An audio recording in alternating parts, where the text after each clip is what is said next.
Udah lama gua gak berdiri lagi di sini. Terakhir gua berdiri di sini yaitu gua ngebahas sebuah kasus yaitu pembunuh Yandere. Sekarang terjadi. Yeah. Dolar kuning. Dolar kuning. Dolar kuning. Tepuk tangan, tepuk tangan. Gue udah pernah bilang di video yang waktu itu, kalau mungkin di videonya, kalau kasusnya sampai di Indonesia atau yang lakuinnya orang Indonesia pasti akan dihujat. Dan kita simak kasusnya, dan gue akan bahas di hashtag horor sekaligus hashtag aing nanya. Maksudnya hashtag aing nanya saja. Oke, sebelum kita mulai, kita lanjut aja ke openingnya. Hamid susah itu warnai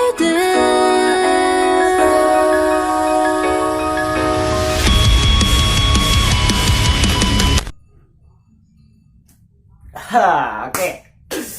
Udah lama gue nggak ngebahas gitu karena demi dolar kuning. Udah amat, gue belum dapat AdSense. Oke, gimana kabar kalian? Gimana kabar kalian today? Udah lama, udah gue nggak ngebacot di di channel ini. Dan kali ini saya akan membahas seorang cosplayer yang ternyata dia ngebunuh anak kecil, balita, umur berapa tahun ya?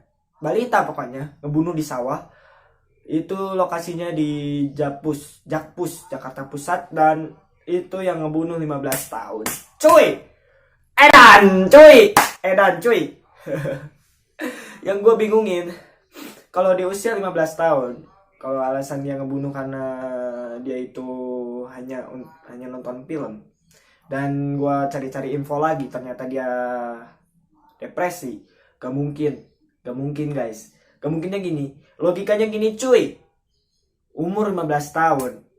Dia kalau depresi gak mungkin kayak gitu anjir. Gua waktu tahu gua kalau 15 tahun, depresi apa yang emang sih ditimbulkan oleh anak umur 15 tahun? Bingung gua juga. Gua pikir-pikir lagi dan gua cari, dan emang umur 15 tahun gak terlalu berat hidup tuh. 15 ke 6 ke atas melonjak ke umur 20 baru itu terjadi namanya permasalahan. Tapi menurut gue itu kayaknya bullying sih. Menurut gue kayaknya bullying. Tapi ya kalau misalkan itu depresi, ya depresi nggak mungkin lah sampai ngebunuh. Itu pemikirannya udah pemikiran umur 20 ke atas anjir. Udah mikirnya itu udah mau pengen ngematiin orang, udah ya kayak gimana gitu. Ini sama kasusnya kayak yang waktu video yang gua waktu itu yang setahun kemarin gua bahas, di bulan puasa juga gua bahas, ngebahas cewek yandere. Bedanya kalau cewek yandere ini ngebunuh karena dia ini gak mau lepas sama si cowoknya, dan ini dia ngebunuh karena karena dia suka. Jadi dia ngebunuh itu karena terinspirasi oleh film. Setahu gua, gambar-gambar anak kecilnya ini yang umur 15 tahun ini ya, gambarnya itu kayak tangan-tangan kayak Slenderman gitu kalau nggak salah.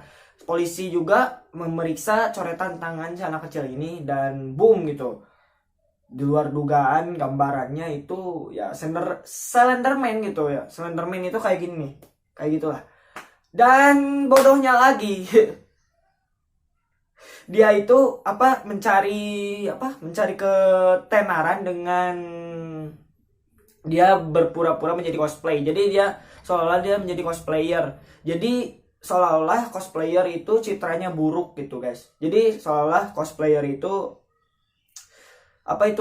mentalnya jelek, terus suka ngebunuh orang, dan dia menyangkut pautkan sama tontonan anime.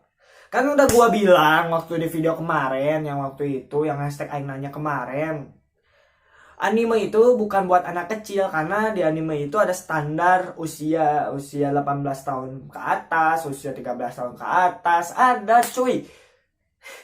Gua gak nyalain orang tuanya, tapi kenapa bisa sampai ngebunuh balita gitu. Dan pedenya lagi dia dengan bangganya gitu ngebunuh orang, dan dia ngaku ke polisi, dan dia nggak bersalah gitu, ngakunya dia nggak bersalah ke polisi. dan apa sih gitu, apa motifnya gitu belum diketahui. Gue belum update sampai segitunya lah. Dan yang gue bingungin lagi bukan masalah dia pede dengan ngebunuh balita gitu dengan tanpa berdosanya, dan yang gue bingungin ya kasus ini sampai mana gitu, apakah dia di penjara kah atau gimana, ya bingung sampai mana kasusnya, sampai gimana penanganan, terus update demi kalian ya. Jadi setahu gue infonya gitu, dan gue ingetin lagi ya jangan terlalu apa ya, jangan terlalu terbawa film atau gimana lah ya. Film boleh, maaf yang tadi kepotong, dan ya intinya jangan kalian tiru sebuah adegan dan tetaplah berada di pengawasan, dan jangan salahkan animatornya atau membuat filmnya seakan-akan dia salah. Jadi gimana ya, intinya kalian itu para yang nonton anak-anak kecil ya boleh nonton anime asalkan kalian didampingi oleh orang tua kalian supaya tidak salah tangkap, dan dia jangan kayak gitu lagi ya dek. Tonton ya tonton, tapi jangan ditiru ya pokoknya. Pesan gua gitulah sih dari inti video ini, dan jangan lupa see you, salam Wibu.